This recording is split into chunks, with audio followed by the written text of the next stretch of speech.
গুড়ার মাংস তো সবাই খাইতে চায় না, তারপরেও যা এখন দেখছি চাহিদা অনেক বাড়ছে, লোকজন খাইতেছে। তবে আমার মতে গুড়ার মাংস না খাওয়াই ভালো, কারণ গরুর মাংস একরকম, মানে এটার প্রতি একটা মানুষের তৃপ্তি আসছে, এটা দেখা যাবে সবার তৃপ্তি আসে না। অবশ্যই মিক্স করব, কারণ দেখা যাবে যে 5 কেজি যদি গুড়ার মাংস মিক্স করে, গরুর মাংস অনেক টাকা না, আর এটা তো কম টাকা, রেটটা কম, মিক্স তো অবশ্যই করবে।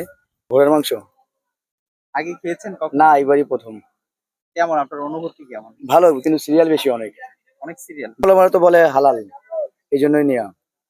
আগেই অনলাইনে ফেসবুকের মাধ্যমে জানতে পেরেছি যেখানে ঘোড়ার গোস্ত, ঘোড়া জবাই হয়, ঘোড়ার গোস্ত পাওয়া যায়।